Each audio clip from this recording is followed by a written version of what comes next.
बिस्मिल्लाहिर्रहमानिर्रहीम। अस्सलाम वालेकुम। Cost book keeping systems. अब हम ज़रा इस टॉपिक के ऊपर बात करते हैं कि ये आखिर कि कौन से दो सिस्टम्स हैं जिनकी हम डिस्कशन करने जा रहे हैं। तो before we go into detail, अगर मैं थोड़ा सा आपको इसको फिगर्स से पहले एक्सप्लेन कर दूं तो आगे ये थ्योरेटिकली पे समझना काफ़ी आसान हो जाएगा। तो सबसे पहले हमने इस चैप्टर के इंट्रोडक्शन में डिस्कस किया था कि हमारे पास फैक्ट्री एक अलहदा साइट पे मौजूद है और हमारे पास हेड ऑफिस एक अलहदा प्लेस पे मौजूद है, जोग्राफिकली डिफरेंट एरियाज के ऊपर। तो ये किसी गांव में है फैक्ट्री और ये किसी शहर में हेड ऑफिस।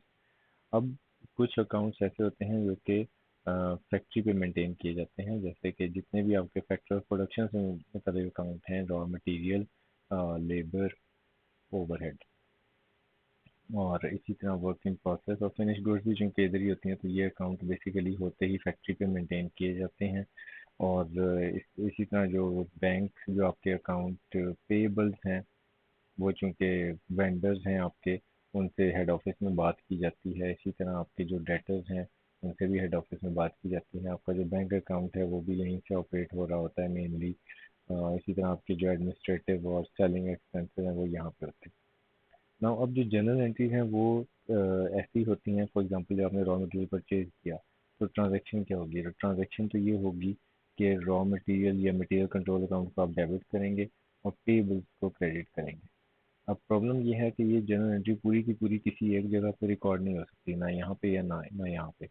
तो क्या है कि रॉ मटेरियल्स डेबिट यहाँ पे होंगे, लेकिन जो पेबल्स है वो क्रेडिट यहाँ पे होगा। इस जर्नल एंट्री को पूरा करने के लिए आप क्या करते हैं, फैक्ट्री लेजर में अकाउंट खोल लेते हैं, which is called general ledger. ठीक है, जो अकाउंट यहाँ पे नहीं है उसके लिए फिर जनरल लेजर को इस्तेमाल कर लेते हैं। और हेड ऑफिस में एक अकाउंट खोल लेते हैं जिसको बोलते हैं फैक्ट्री लेजर। तो जो अकाउंट यहाँ नहीं है उसके लिए फैक्ट्री लेजर का अकाउंट यूज़ हो जाता है। इसी तरह जब आपने लेबर को पेमेंट करनी है तो फिर आप क्या करेंगे, अपनी लेबर कॉस्ट को डेबिट करेंगे। अब क्रेडिट करना है आपने कैश को, तो कैश तो इधर है, तो कैश तो इधर क्रेडिट होगा। तो इसलिए यहाँ पे डेबिट किसको करेंगे, फैक्ट्री लेजर को, और यहाँ पे क्रेडिट किसको करेंगे, जनरल लेजर को। तो ये आपके पास एक सेपरेट बुक्स ऑफ अकाउंट्स यहाँ पे मेंटेन हो रही होती है, जिसमें जो एक अकाउंट आ रहा है वो क्या है, फैक्ट्री के पास एक अकाउंट है जनरल लेजर का, जो रिफ्लेक्ट करता है कि हेड ऑफिस में क्या हो रहा है। इसी तरह हेड ऑफिस के पास एक अकाउंट है फैक्ट्री लेजर का, जो रिफ्लेक्ट करता है कि फैक्ट्री में क्या हो रहा है, लेकिन कंप्लीट पिक्चर नहीं बनती। तो ईयर एंड के ऊपर फिर आप इन दोनों जनरल लेजर अकाउंट का जो बैलेंस है और फैक्ट्री लेजर अकाउंट का जो बैलेंस है, वो किसी पीरियड एंड पे आप इन दोनों को कंपेयर करते हैं और रिकनसाइल करते हैं। ठीक है जी।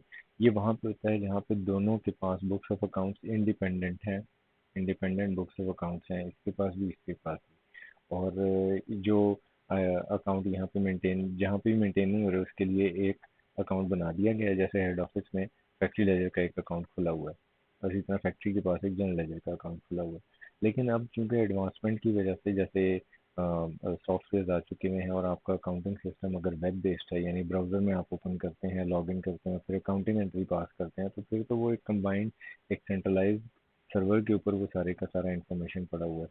तो आपको ये जो बीच का जो अकाउंट है इसकी ज़रूरत नहीं पेश आती। ठीक है।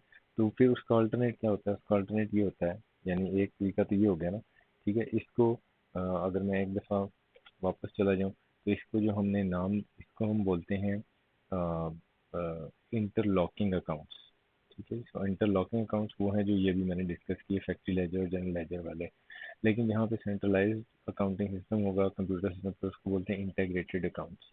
यानी कि आपका जो अकाउंटिंग सिस्टम है वो एक ही सर्वर पे है और इंटरनेट के थ्रू आप एक्सेस कर लेते हैं उसको, है फैक्ट्री से भी और लेजर से भी। तो इसलिए factory ledger general ledger account अलग अलग कहीं पे मेंटेन करने की ज़रूरत नहीं पेश आती। तो इसका मतलब ये है कि there will be a centralized accounting system जो दोनों एक्सेस कर सकते हैं, यानी कि फैक्ट्री से भी और हेड ऑफिस से भी। नाउ अब होता ये है कि अगर फैक्ट्री से भी एक्सेस हो रहा है, हेड ऑफिस से भी एक्सेस हो रहा है, लेकिन उसकी इंटेग्रिटी को इंश्योर करने के लिए बाज़ दफ़ा होता यह है कि फैक्ट्री को सिर्फ व्यू करने की फैसिलिटी दे दी जाती है और हेड ऑफिस के पास, यानी अब ये कंप्लीट कंप्लीट रिकॉर्डिंग जो है इसकी वो यहाँ पे हो रही है। बुक्स ऑफ अकाउंट्स ये मेंटेन कर रहे हैं, लेकिन आप ये कहते हैं कि अच्छा कि फैक्ट्री पे भी तो कुछ लोग डिसीजन ले रहे होंगे आकर, वहाँ पे भी कुछ काम है जो इन्फॉर्मेशन है वो चाहिए, तो यहाँ पे भी कुछ व्यू होना चाहिए या कुछ डाटा एंट्री की यहाँ पे भी इजाज़त होनी चाहिए। तो अब होता ये है कि यहाँ पे एक अलहदा यानी मेन आपका जो अकाउंटिंग सिस्टम है वो यहाँ पे होता है।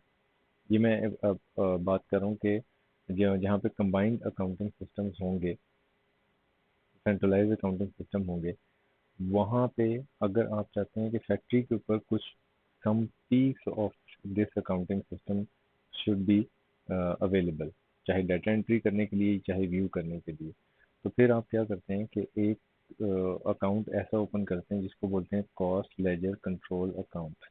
ये कॉस्ट लेजर कंट्रोल अकाउंट बिल्कुल वैसे ही होता है जैसे जनरल लेजर अकाउंट होता है, लेकिन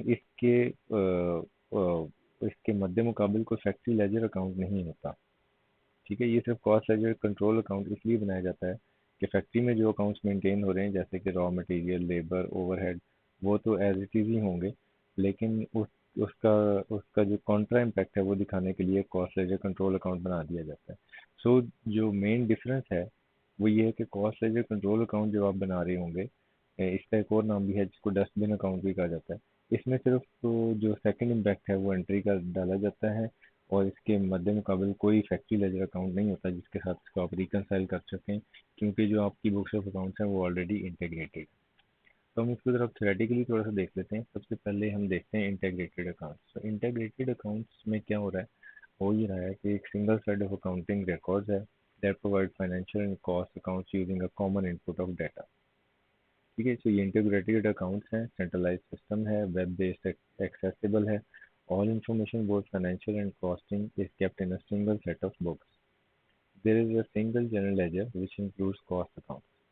Most companies and ERP solutions, ERP abbreviation है Enterprise Resource Planning, ये बेसिकली वो ऑफ द शेल्फ पैकेजेस होते हैं, सॉफ्टवेयर होते हैं जो आप इंस्टॉल कर लेते हैं, इनका लाइसेंस ले लेते हैं और फिर इनको थोड़ा बहुत अपनी ज़रूरत के मुताबिक टेलर और ट्रिम करके आप उसको इस्तेमाल करना शुरू कर देते हैं अपनी ऑर्गेनाइजेशन में।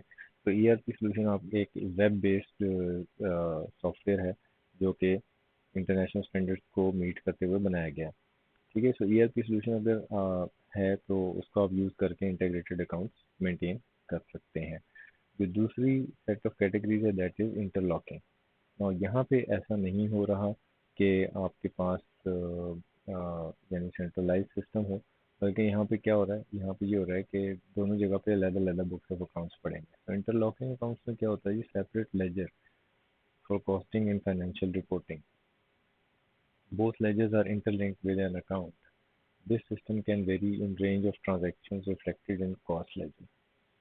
डिपेंड करता है कि आपके कॉस्ट लेजर में क्या है और फैक्ट्री और हेड ऑफिस के लेजर में क्या क्या है, तो अकॉर्डिंगली आप इसको कम ज़्यादा कर सकते हैं। In some systems cost ledger include only costing information. Usually वैसे होता भी यही है कि कॉस्ट लेजर में जो कॉस्टिंग के जो रिलेटेड अकाउंट्स हैं वही रिफ्लेक्ट हो रहे होते हैं, जैसे कि raw material, labour, overheads, work in process, ये वाले। In other systems cost ledger recognises sales and subsequent calculation of profit. बाद में ऐसा भी होता है कि सेल्स का भी रिकॉर्ड होता है फैक्ट्री के पास ही, और ताकि प्रॉफिट कैलकुलेशन भी हो सके। These are separate ledgers but these are kept in agreement और आर रेडिली रिकनसाइलेबल। जैसे कि मैंने आपको अभी इंट्रोडक्शन में बताया था कि फैक्ट्री लेजर और जनरल लेजर दोनों को रिकनसाइल करना होता है कि ये दोनों के ऊपर एक ही जितना बैलेंस नजर आए। एक का अगर डेबिट बैलेंस है तो दूसरे का क्रेडिट बैलेंस होगा। The head office maintains general ledger, which is used to generate external reports, and a factory maintains the cost ledger or factory ledger, which is used to record manufacturing. The general ledger contains a factory ledger control account. ठीक है, so head office के पास factory ledger control account होगा, and factory ledger contains a general ledger control account, और factory के पास एक general ledger control account होगा। At each period end, this would be sum of raw material, work in process, and finished goods not yet sold। तो basically आपका चूंकि ज़ाहिर factory में cost incur हो रही है और हेड ऑफिस पे आप अपनी सेल्स वगैरह रिकॉर्ड करें, तो जो भी इसमें बैलेंस होना चाहिए है आइडियली वो यही होना चाहिए कि आप रॉ मटेरियल जो खरीद चुके हैं और जो सेल हो गए, उसका जो डिफरेंस है वो क्या होगा कि वो फिनिश गुड्स होंगी जो सेल नहीं हुई। तो इसमें वो बैलेंस रिफ्लेक्ट होना चाहिए, लेकिन ये लाजमी भी नहीं है, लेकिन आइडियली ऐसा होना चाहिए। The balances on these accounts are a mirror image of each other and should agree। यानी फैक्ट्री लेजर का बैलेंस जनरल लेजर के बैलेंस के साथ मैच होना चाहिए, अदरवाइज उसको आप रिकनसाइल करेंगे। और जो आपका इंटीग्रेटेड अकाउंट्स हैं, इसके कुछ बेनिफिट्स हैं और कुछ डिसएडवांटेजेस हैं। बहुत ही सिंपल, अगर आप जहन में रखोगे कि दोनों काम कैसे करते हैं तो एडवांटेजेस आपको इजीली और डिसएडवांटेजेस आपको इजीली समझ आ जाएंगे। It avoids duplication of efforts because cost and financial costing system between cost and financial accounting system. तो क्योंकि एक ही जगह पे रिकॉर्ड मेंटेन हो रहा है और एक ही दफ़ा एंट्री कर रहे हैं आप डाटा की, तो इसलिए डुप्लीकेशन में एफर्ट ज़ाया नहीं हो रही। No need to reconcile profit, क्योंकि रिकन्सिलेशन का तो अब सवाल ही पैदा नहीं होता, क्योंकि कोई जब कोई फैक्ट्री लेजर जनरल लेजर ले रहा था अकाउंट ही नहीं है, तो रिड्यूस बुक कीपिंग कॉस्ट। और जाहिर सी बात है आपको कम बंदे रखने पड़ेंगे।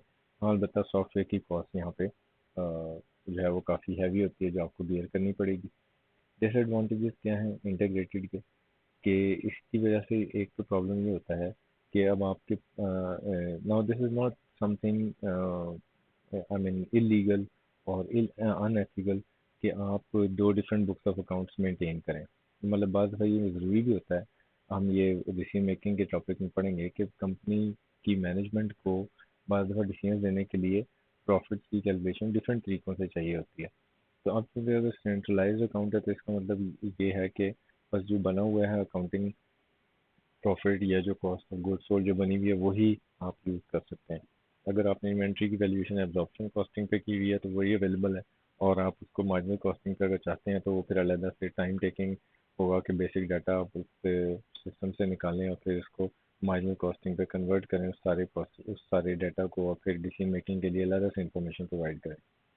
So this will lead to a delay in providing information to the management and difficult and complicated for large entities which require detailed cost and financial information on ongoing basis। जिन organisation में बहुत rapidly उनको management को decision लेने होते हैं तो उनके लिए फिर ये थोड़ा सा मुश्किल होता है, क्योंकि सिस्टम रेडिली आपको प्रोवाइड नहीं करेगा आपकी रिक्वायरमेंट के मुताबिक इंफॉर्मेशन। जो आपके इंटरलॉकिंग अकाउंट्स हैं, इंटरलॉकिंग अकाउंट्स के भी बहुत से फ़ायदे और नुकसान हैं, वो हम देख लेते हैं। तो फ़ायदा ये है कि इसमें फ्लेक्सिबिलिटी बहुत ज़्यादा है, ठीक है, क्योंकि कुछ भी फाइनल फॉर्म में बना पड़ा हुआ नहीं है। आपके पास रॉ डाटा अवेलेबल है, जल्दी से उससे बना लें जो भी चीज़ बनानी है, फाइनल रिपोर्ट बना लें जो मैनेजमेंट को देनी है। डिसएडवांटेजेस क्या है? Duplication of effort, different profit figures में emerge, inventory valuation will be different between two system and reconciliation में बी नेसेसरी। तो ये तो मस्ट है, ज़्यादा जब दो जगह पे एक ही ट्रांजेक्शन रिकॉर्ड हो रही होगी तो फिर उसको रिकनसाइल किए बगैर गुजारा नहीं हो सकता। नाउ लास्ट में कॉस्ट लेजर कंट्रोल अकाउंट की हमने जो बात की थी वो जरा समझ लेते हैं कि वो क्या है। Cost ledger control account basically it is use for the other side of cost accounting double entry with in interlocking accounts to replace accounts that are not included in this account is sometimes called the dustbin account also। तो ये अगर आप इसको आसान अल्फाज में समझना चाहें तो basically cost ledger control account की आपको ज़रूरत कहाँ पे पेश आती है? ये जहाँ पे आपके इंटरलॉकिंग अकाउंट्स हैं, इंटरलॉकिंग अकाउंट्स हैं, लेकिन आपने सारा रिकॉर्ड तो रखा हुआ है हेड ऑफिस में, लेकिन फैक्ट्री में भी कुछ रिकॉर्ड आप रिफ्लेक्ट करना चाहते हैं। तो फिर आपको फैक्ट्री में जो भी आपने रिकॉर्ड मेंटेन करना है उसके लिए जो कॉन्ट्रा डेबिट या क्रेडिट के लिए अकाउंट चाहिए होगा वो कॉस्ट लेजर कंट्रोल अकाउंट होगा। इसके मद्दे मुकाबिल कोई जनरल लेजर अकाउंट नहीं होगा जिससे आप इसको रिकनसाइल कर सकें। तो इसको अगर हम पिक्चर्स में रिफ्लेक्ट करना चाहें तो ये कुछ इस तरह से होगा कि अब आप देखो ये जो नीचे वाली पिक्चर है इसमें आपको नज़र आ रहा है एक जनरल लेजर और इसमें आपको नज़र आ रहा है एक फैक्ट्री लेजर। तो ये आपके कौन से अकाउंट हैं? वो जो interlocking account, factory general ledger के मुकाबले पे फैक्ट्री लेजर अकाउंट मौजूद है। और फैक्ट्री के अंदर direct material, labour, work in process, finish goods ये अकाउंट मेंटेन किए जा रहे हैं। और हेड ऑफिस के अंदर जो है वो कैश का, पेबल्स का अकाउंट जो है वो मेंटेन हुआ हुआ है, सेल्स का, रिसीवेबल्स का हुआ हुआ है। ठीक है जी। अब जो आपके पास जहाँ पे होगा ना कॉस्ट लेजर कंट्रोल अकाउंट जहाँ पे मेंटेन आपने किया है वहाँ पर आप देखें कि हेड ऑफिस के अंदर कहीं पे भी आपको फैक्ट्री लेजर नज़र नहीं आ रहा। ठीक है, इसके मुकाबले हेड ऑफिस में ही सारा कुछ रिकॉर्ड हो रहा है, direct material, labour, production overhead. ठीक है। तो यहाँ पे वो कोई रिकन्सिलिएशन वाला मामला नहीं है। हाँ, बता जो फैक्ट्री में हैं direct material labour production overhead और फिर वर्क इन प्रोसेस और फिर फिनिश गुड। अब इनमें जो कॉन्ट्रा अकाउंट चाहिए वो फिर कॉस्ट लेजर कंट्रोल अकाउंट में, यानी कॉन्ट्रा से मुराद ये कि अगर आपने डेबिट किया रहा मटेरियल को तो क्रेडिट किसी को तो करना है, वो कॉस्ट लेजर कंट्रोल अकाउंट कर देते हैं आप उसको, ताकि यहाँ पे जो भी जनरल एंट्री है वो डबल एंट्री कंप्लीट होती रहे, डेबिट और क्रेडिट जो है वो कंप्लीट होता रहे। द पॉइंट इज कि ये जो कॉस्ट लेजर कंट्रोल अकाउंट है ये एक बिल्कुल ही बेमकसद सा अकाउंट है जिसका ऑब्जेक्टिव सिर्फ ये है कि यहाँ पे डबल एंट्री मेंटेन हो, इसको उधर किसी चीज़ के साथ आप रिकनसाइल नहीं कर सकते। ठीक है, तो दैट्स द मेन डिफरेंस। अगर मैं इसको हाईलाइट कर दूं तो यहाँ पे आप देखो फैक्ट्री लेजर जनरल लेजर दोनों आपको नजर आ रहे हैं। This is proper double entry accounting system जिसमें इसको इसके साथ आके मैच होना चाहिए है। लेकिन यहाँ पे क्या है कि फैक्ट्री में ही आप प्रॉफिट की कैलकुलेशन भी चाह रहे हैं, सेल्स का रिकॉर्ड भी चाह रहे हैं, तो अब उसका जो डबल इम्पैक्ट है, दूसरा इम्पैक्ट है, वो किधर होगा? वो फिर ये कॉस्ट लेजर कंट्रोल अकाउंट में होगा। That is why this called dustbin account. Okay, so this is it. यहाँ तक आपका अगर कोई सवाल होगा तो हम इसको आंसर करेंगे। Thank you very much, take care.